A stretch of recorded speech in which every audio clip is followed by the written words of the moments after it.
Question ये कि time period simple pendulum का डिपेंड कर रहा है, depend on the mass of pendulum, उसको हम मास ऑफ बॉब भी कहते हैं। डिपेंड करता है length of the pendulum, pendulum जिससे उसकी लेंथ है, and it all depend on the acceleration due to gravity, that is small g. इन सब के हमें सिंबल गिवन है, ये m है, this is l, and acceleration due to gravity small g. तो आपसे कहा जा रहा है कि आप डिराइव कीजिए, you need to derive the expression for time period of simple pendulum.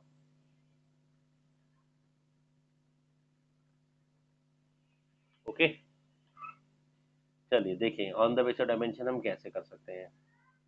देखिए हमारी फर्स्ट लाइन है कि let time period depends on, तो will say time period is directly proportional to mass, length and acceleration. लेकिन उनकी क्या power है नहीं नहीं पता, तो इनके लिए ए, बी और सी रिप्रेजेंट कर देते हैं कि टाइम पीरियड मास की कोई पावर पर, लेंथ की किसी पावर पर, और जी, ये तीन फैक्टर हमें गिवन है, हमने कहा ठीक है।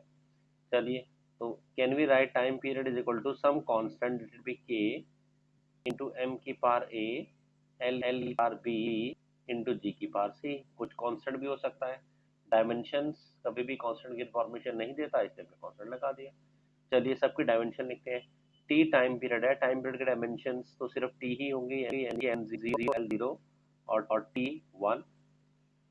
के कांस्टेंट है, एम मास है, मास की dimension M, L a length L, और g stands for acceleration due to gravity, और दैट इज एक्सेलरेशन, और उसकी डायमेंशन होती है L T -2 whole power c. देखिए यहाँ तक क्लियर, इस स्टेप तक। अब लाइक टर्म्स को इकट्ठा कर लेते हैं, जैसे के एम रेज टू पावर ए, यहाँ एल की पावर बी है, ये हो जाएगा एल की पावर सी, तो अल्टीमेटली ब्रैकेट ओपन करेंगे तो इट विल बिकम एल की पावर बी प्लस सी, और टी की पावर ओपन करेंगे तो टी की पावर -2c। देखिए यहाँ तक क्लियर, ठीक है ना। एल की पावर सी हो गया, इसके साथ जुड़ गया एल की पावर बी प्लस सी और टी की पावर सी।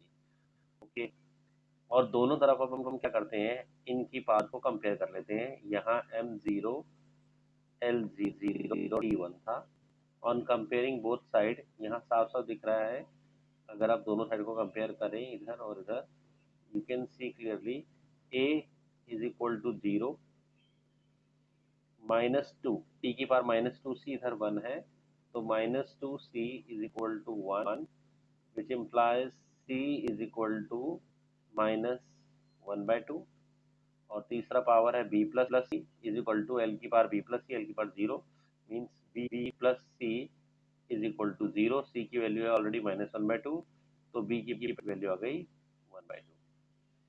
ये सारी वैल्यू, ये जो कांस्टेंट वाला स्टेप है, यहाँ पुट करते हैं और देखते हैं हमें क्या मिल रहा है। वैल्यूज हमारे पास आ चुकी हैं,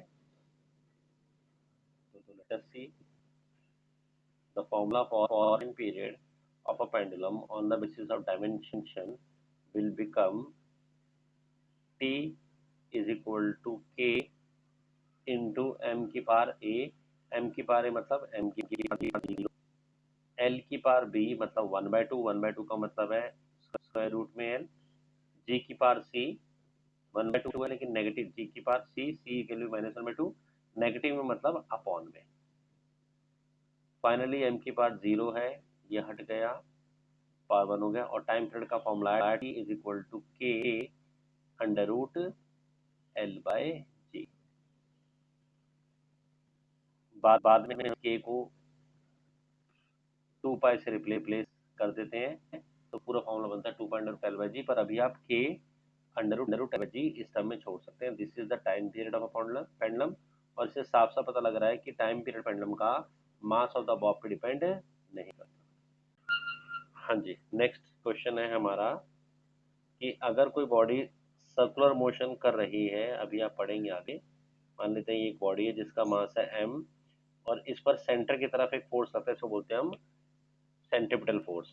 तो ये कह रहे हैं कि जो सेंट्रिपेटल फोर्स है बॉडी पर, जो सर्कुलर मोशन कर रही है, ये कुछ पैरामीटर पे डिपेंड करता है। एक, मास ऑफ द पार्टिकल पे, बी, उसकी वेलोसिटी, किस वेलोसिटी से वो पार्टिकल चल रहा है, and C is the radius R of the circular path. Okay, आपसे कह रहे हैं कि find the expression of force using dimension.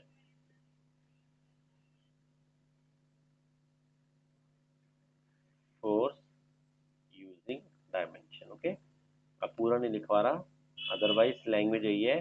The the force, जब भी कोई ऑब्जेक्ट सर्कुलर पाथ पे घूमता है, तो सर्कुलर पाथ पे घूमने रखने के लिए उसको सेंटर तरफ एक फोर्स लगाए रखना पड़ता है, लगता है, जिसको बोलते हैं सेंट्रल फोर्स। अगर नहीं लगेगा तो वो गाड़ी अगर एक टर्न ले रही है ऐसे, ठीक है, सर्कुलर पाथ पर, तो अगर वो सेंट्रीपिटल फोर्स एक्सपीरियंस नहीं करेगी तो वो स्किड कर जाएगी। तो जो टायर होते हैं वो उसको अंदर की तरफ लाते हैं, सेंट्रल फोर्स प्रोवाइड करते हैं। सेंटर की तरफ बनाए रखने के लिए जो फोर्स लगता होता है सेंट्रल फोर्स। नाउ ये क्वेश्चन क्लियर हो गया। The force in a circular motion depend upon this bodies. आपको एक्सप्रेशन फोर्स फोर्स निकालना है, ठीक है, नोट कीजिए। अब आइए इसके सोल्यूशन पर। फर्स्ट लाइन, आपको कुछ पैरामीटर गिवन, इन पे डिपेंड करता है, इसी से स्टार्ट स्टार्ट करते हैं। तो लेट सेंट्रिपेटल फोर्स या फोर्स ऑन द पार्टिकल इस मास, जैसा क्वेश्चन में गिवन है, इनटू वेलोसिटी और इनटू रेडियस, और इनकी पावर्स नहीं पता, let it be A, B और सी तो पावर होंगी ना। The force is equal to some constant K, M की पावर ए, बी की पावर बी एंड आर की पावर सी। अभी क्या करना है, स्टेट ऑफ इनकी डायमेंशन डालनी है। फोर्स की डायमेंशन क्या होती है, M L T minus two यू के। ये M stand for mass, mass के लिए एम, एम की डायमेंशन है। V stand for velocity, velocity is L T minus one whole power B. R stand for radius, radius के लिए L, L L power C. Clear. अब same same terms को combine करते हैं। के M की पावर ए, ये ओपन होगा तो एल की पावर बी, उधर भी एल की पावर सी है तो एल की power B plus N T power minus B. देखिए क्लियर यहाँ तक क्लियर। चलिए अब क्या करते हैं, कंपेयरिंग बोथ साइड कंपेयर करते हैं। M M L T minus two में अगर आप कंपेयर करें, यहाँ पर m की पावर a है, तो on comparing we can say a is equal to one. यहाँ पर m की पावर a, m की पावर वन, t की पावर माइनस b, t की पावर माइनस टू, यानी कि b is equal to two, minus B equal to minus two cancel हो जाएगा, यानी कि, और b plus C, that l की power b plus C, l की power one means b plus C is equal to one, और b की value already आ गई है two, so it means C is equal to 1 plus C is equal to minus 1। Okay, ये सारी values को अब हम जहाँ कौन रखा था यहाँ पर डालते हैं, और लेटर सी की क्या फॉर्म हमारा। चलिए let us put the value. F equal to कौन सी के, M की पावर ए की वैल्यू 1 है, वेलोसिटी की पावर b यानी कि v स्क्वायर, और r की पावर c, c का मतलब माइनस वन, मतलब डिनोमिनेटर में। तो ये हमारे पास सेंट्रल फोर्स का फॉर्मूला आ गया। आगे चलकर आप देखेंगे k की वैल्यू 1 होती है, तो फॉर्मूला सिर्फ सेंट्रल फोर्स का m स्क्वायर अपॉन r इतना ही रह जाता है।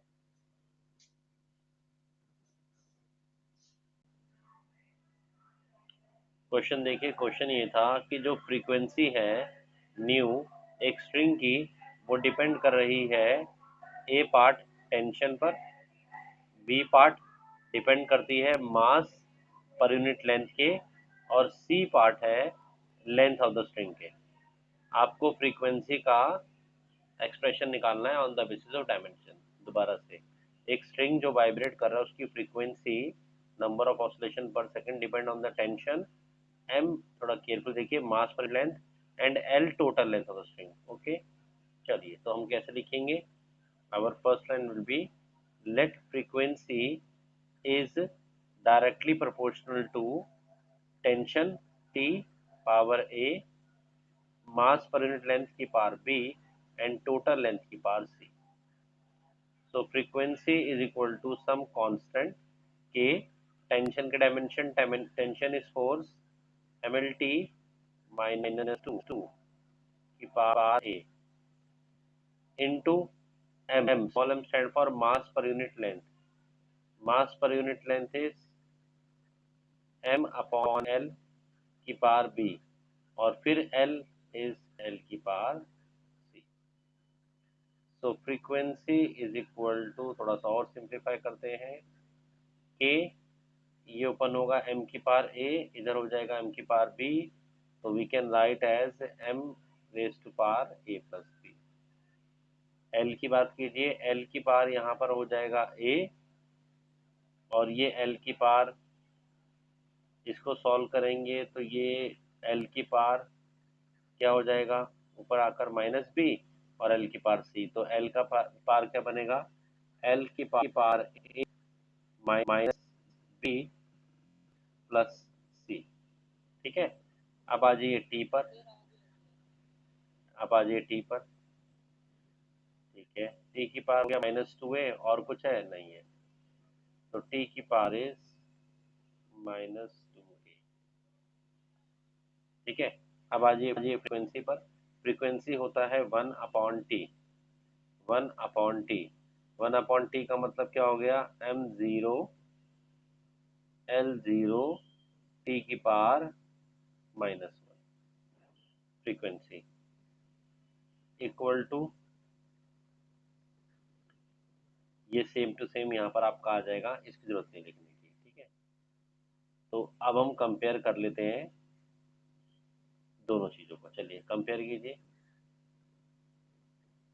ये यहाँ तक कर सकते हैं. ऑन कंपेयरिंग लेट अस सी, सबसे पहले सिंगल रूट को चेक कर लीजिए, टी को चेक कर लीजिए, टी की पावर माइनस 2A, यहाँ minus A means minus 2A is equal to minus 1, that is A की वैल्यू तो आ गई आपके पास 1/2.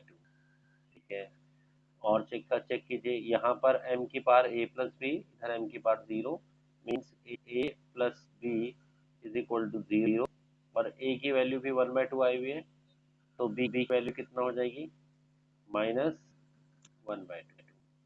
अब आ जाइए, C की वैल्यू मिलेगी यहाँ से a माइनस बी एल की power a minus B plus c और यहाँ एल की पावर 0, तो means a minus B plus C is equal to 0, जिसमें से a की वैल्यू 1/2, b की वैल्यू माइनस 1/2, तो यहाँ पर 1/2 और ये माइनस माइनस प्लस 1/2 यानी कि 1 हो जाएगा इक्वल टू 0 और c की वापस आ गई माइनस 1. देखिए ये ठीक आएगा. अब क्या करना, सेकंड उठाकर आपको सारी वैल्यूज डालना. क्या था second step, frequency is equal to some constant tension की power A 1/2 into mass per unit length power B that is minus 1/2 into length की power C that is minus 1. अब थोड़ा सा और ठीक से लेते हैं.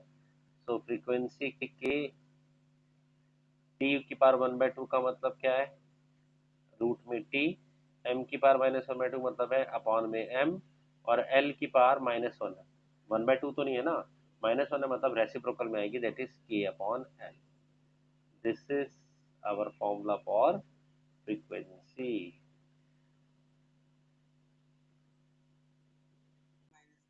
ओके, क्वेश्चन ये है कि आपकी यूनिट्स ऑफ फोर्स, लेंथ और टाइम को अगर हम फंडामेंटल मान लें, मतलब MLT की जगह अब हम फोर्स, लेंथ और टाइम को मान लें, तो बताइए मास के डायमेंशंस क्या होंगे.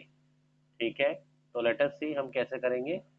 क्वेश्चन का तरीका वही है, तो हम ऐसे लिखेंगे, let mass of a body is proportional to F की पावर A, L की पावर B एंड T की पावर C, वेयर F क्या है, फोर्स, लेंथ और टाइम.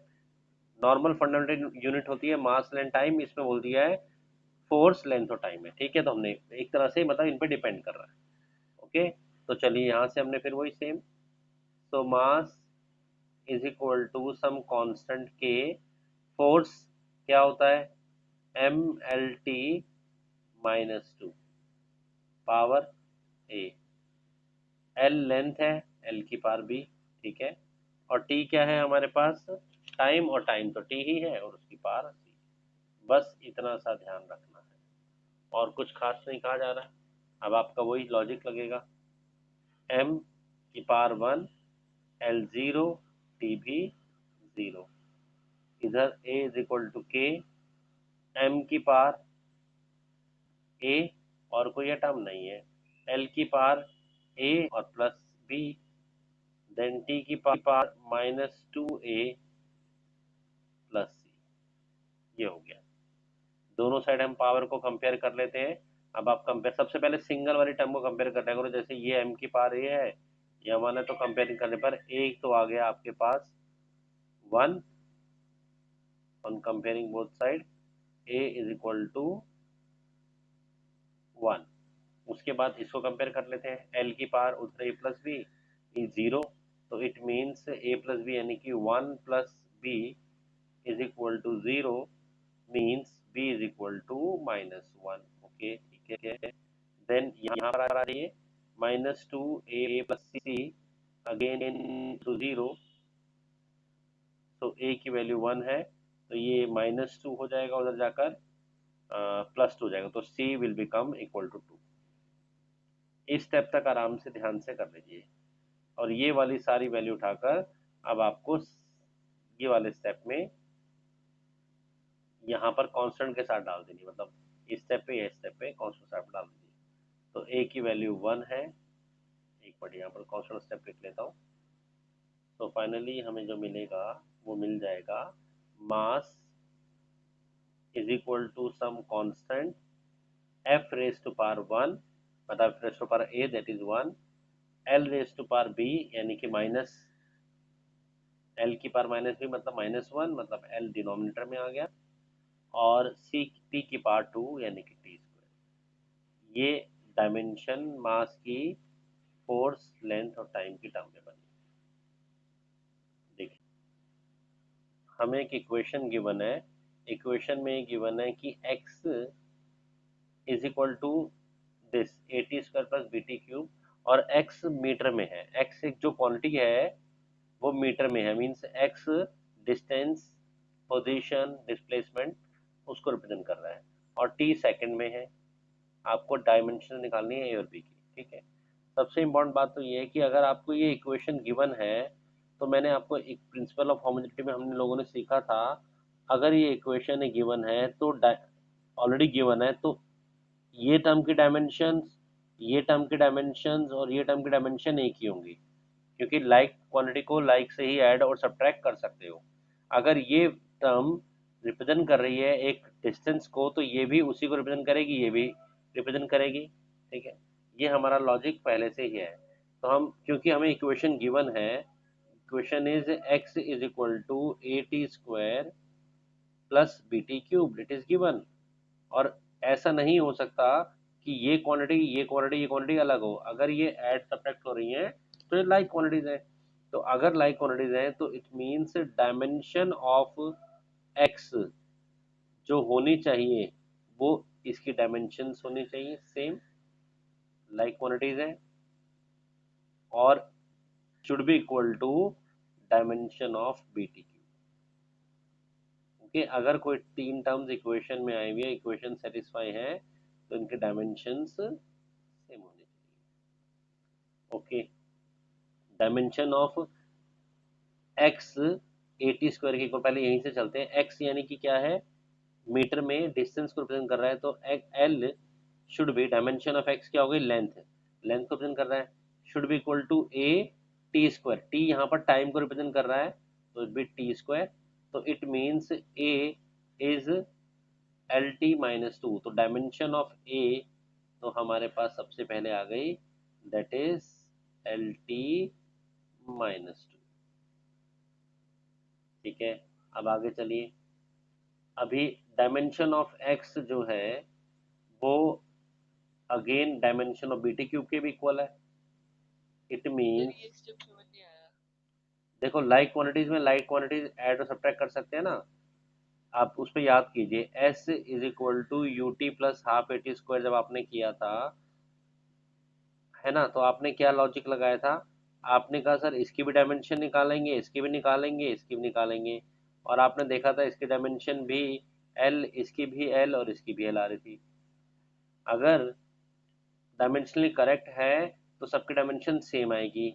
अब उल्टा सोचिए, अभी क्वेश्चन में कहा गया है कि ये चीज गिवन है, ऑलरेडी एक इक्वेशन गिवन है। अगर ये इक्वेशन गिवन है तो मैं आपसे ये कह रहा हूँ कि जो इसकी डायमेंशन होनी चाहिए, डायमेंशन स्टम की और डायमेंशन सबकी सेम होनी चाहिए। मतलब dimension of A T square should be equal to dimension of X होनी चाहिए। Dimension of B T cube भी वही आनी चाहिए, डायमेंशन के लिए आप ऐसे सिंबल, ठीक है ना, और डायमेंशन ऑफ बीटी क्यूब भी दोनों के इक्वल। यही तो बात कह रहे हैं, अगर अगर ये एक इक्वेशन है तो सिंपल सी बात है, सब टर्म की डायमेंशन सेम होगी। तो dimension of A T square should be equal to dimension of X. ये बात बिल्कुल ठीक है। और एक्स क्या रिप्रेजेंट कर रहा है? एक डिस्टेंस को, मीटर में क्यों, मतलब लेंथ को रिप्रेजेंट कर रहा है। तो हमने यहाँ से कहा कि ए T square should B L, और डायमेंशन ऑफ ए हमें निकालनी है, that is L upon T square, which means L T minus 2। बोलो अभी आप समझ में आ गया?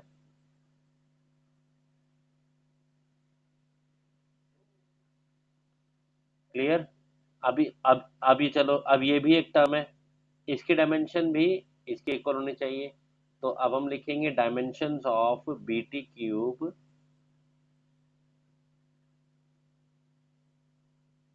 should be equal to dimensions of x। तो बी टी क्यूब में b की dimension should be x upon T cube, और दैट विल बी x क्या है, लेंथ, और ये टाइम को रिप्रेजेंट कर रहा है तो एल टी माइनस 3। तो dimension of b is L T minus 3। ए और बी की आपके पास अलग dimension.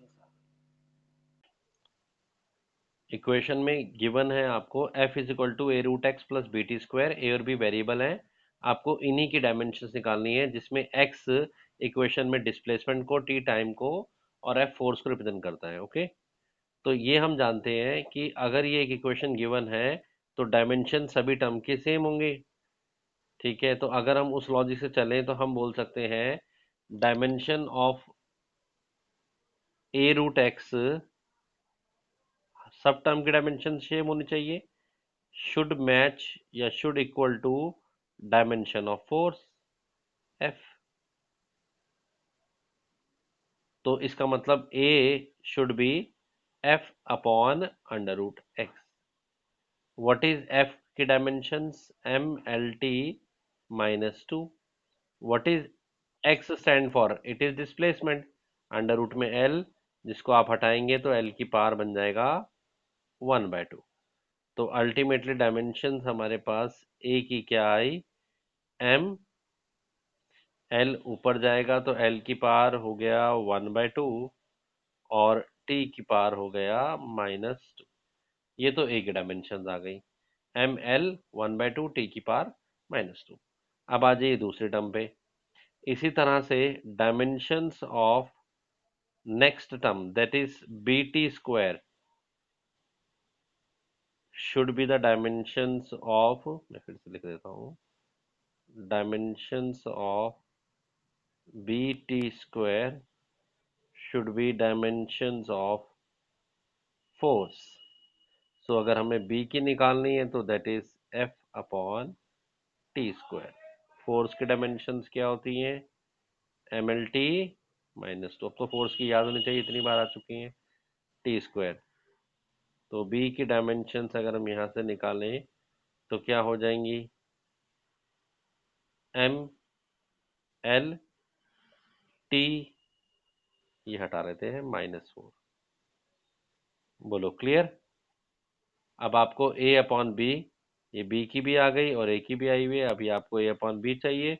So dimensions of a upon b बोल सकता है, a मल्टीप्लाई भी बोल सकता है, क्या फ़र्क पड़ता है, ए की हमने ऑलरेडी निकाली हुई है एम एल 1/2 टी की पावर -2, और डायमेंशन ऑफ बी भी अभी निकाल दी है एम एल टी -4, एम से एम कैंसिल है, और सिंप्लीफाई करेंगे तो आई थिंक आ रहा है एल -1/2 और टी की power 2। This is our option करा लेते हैं। So third application is to convert from one system to another.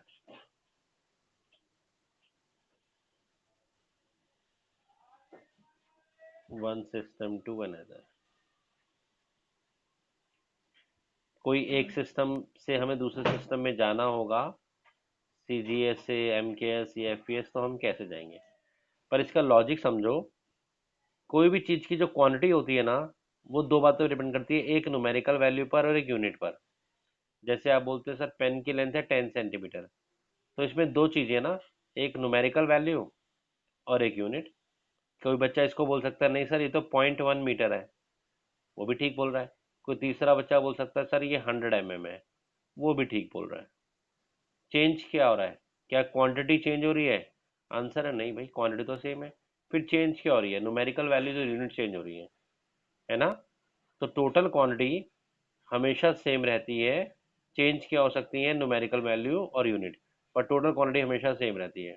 तो इस लॉजिक से अगर हम चलें तो N1 U1 always equal to N2 U2।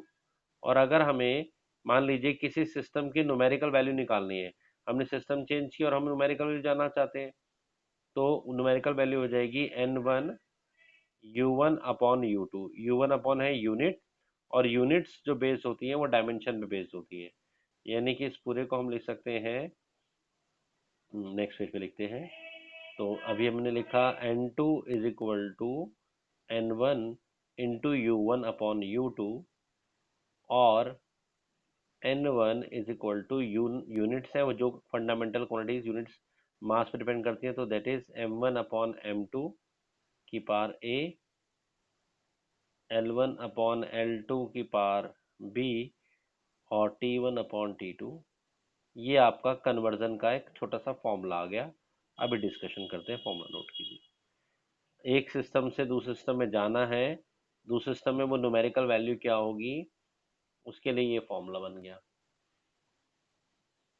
Note कीजिए, मैं क्वेश्चन करा रहा हूँ। जैसे सुनिए, क्वेश्चन है convert 1 newton into dyne. Okay, आपसे पूछ रहा है 1 न्यूटन कितने डाइन होते हैं। 1 newton how much dyne. Numerical value यहाँ दे रखी है N1, यूनिट्स फोर्स की है न्यूटन में, और यहाँ पर न्यूमेरिकल वैल्यू N2 पूछ रहे हैं। Okay, how much, how many dance. तो अभी जैसे हमने लॉजिक लगाया, हम उसी लॉजिक से करेंगे। थोड़ा फंडामेंटल समझ लेते हैं। ये जो न्यूटन की बात हो रही है ये एसआई यूनिट है, और डाइन जो है वो सीजीएस यूनिट है फोर्स की। तो हमें एसआई सिस्टम से सीजीएस सिस्टम में जाना है। तो सबसे पहले तो आप क्या करो, डायमेंशन लिख लो फोर्स की, क्योंकि यहाँ पर बात फोर्स की हो रही है, न्यूटन की। तो डायमेंशन ऑफ फोर्स हो गई आपके पास M L T -2। यहाँ कुछ नहीं है तो 1 1 माना जाएगा। m की पावर को हम a से रिप्रेजेंट करेंगे तो A1 ले लेंगे। l की पावर b होता है तो b से B1, और C -2 लिख लेंगे। फॉर्मूला में भी हमने ऐसे लिया था। सबसे पहले पहचानिए किस यूनिट की बात हो रही है, न्यूटन की। न्यूटन फोर्स यूनिट है MLT-2, और वहां से ABC निकाल लीजिए। ठीक है, A B और C। अब आ जाइए, अब हमें एक SI सिस्टम से CGS में जाना है, मतलब न्यूटन से डाइन में जाना है। SI सिस्टम में फंडामेंटल मास लेंथ और टाइम है। तो एक हो गया M1, इधर इधर के लिए L1, T1 और N1। जिस सिस्टम L2, T2 और N2, ये वैल्यूज लेके चलेंगे। ऐसे सिस्टम में मास के लिए केजी या 1 kg, लेंथ के लिए 1 मीटर, हम डिस्कस कर चुके हैं, टाइम के लिए 1 सेकेंड, और न्यूमेरिकल वैल्यू भी इस क्वेश्चन में 1 न्यूटन यानी कि 1 गिवन है। जिस सिस्टम में जाना है उसमें mass is in gram, length is in centimetre, time is in second, और एन हमें फाइंड आउट करना है। ओके, हमें कहाँ जाना है, एसआई से सीजीएस में, क्योंकि हमें न्यूटन टू डाइन जाना है कि 1 न्यूटन कितने डाइन है पता करना है। तो जिस सिस्टम में जाना है ना उसके अकॉर्डिंगली वैल्यूज कन्वर्ट करनी पड़ेंगी। तो 1 किलोग्राम उस सिस्टम के अकॉर्डिंगली चेंज करेंगे, मतलब ग्राम में, it will become 10⁻³ gram. Metre को भी सेंटीमीटर चेंज करेंगे, 10⁻² सेंटीमीटर। ये ऑलरेडी सेकंड ऑलरेडी चेंज है, टाइम भी न्यूमेरिकल वैल्यू से मतलब नहीं। अब हमारे पास ये m1 आ गया, l1 आ गया, t1 n2 सारी वैल्यूज आ गई। अब फॉर्मूला पे चलते हैं। आइए, फॉर्मूला था n2 numerical value in second system. क्या लॉजिक लगाया था मैंने, याद करो, n1 u1, फिर से लिखते हैं, quantity is equal to n1 u1 equal to n2 u2। Quantity तो सेम रहती है, तो n2 के लिए हम u2 को नीचे लगे थे, और यूनिट्स मास लेंथ और टाइम पे बेस्ड होती हैं, इसीलिए आपका फॉर्मूला लिखवाया था m1 m2 की पावर a। ओके, आगे बताइए क्या था, L1 L2 की पावर b, और T1 T2 की पावर c, ये लिखवाया था। तो numerical value in the second system will be given by numerical value in first system 1। पहले सिस्टम में मास के लिए हो गया 10⁻3, दूसरे मास के लिए हो गया 1, और पावर ए कहाँ से आया, डायमेंशन याद करो फोर्स के लिए, m l t-2, तो ये 1 था, ये 1 था, ए L1 1 मीटर को हमने लिखा था 10⁻², 1 पावर कितनी है, अगेन 1 बी, एल की पावर 1, और टी टी कितना है दोनों में, 1 1, और पावर कितनी है, -2। देखिए, और यहाँ पर अब जो आंसर आने वाला है वो डाइन में आएगा। इसको सिंप्लीफाई करते हैं, 1 का रेसिड्यू 1 ही हो जाएगा, पावर प्लस हो जाएगी तो 1 का 1 ही हो जाएगा, ये 10 की पावर 3 और 10 की पावर 2। तो अल्टीमेटली आया numerical value in second system is 10⁻5, 10⁻5 dyne. Okay, तो हमारे पास क्या रिलेशन आया, 1 न्यूटन एसआई सिस्टम का, और 10⁻5 डाइन सीजीएस सिस्टम का। दोनों वैल्यूज क्या होती हैं, सेम होती हैं, इक्वल होती है।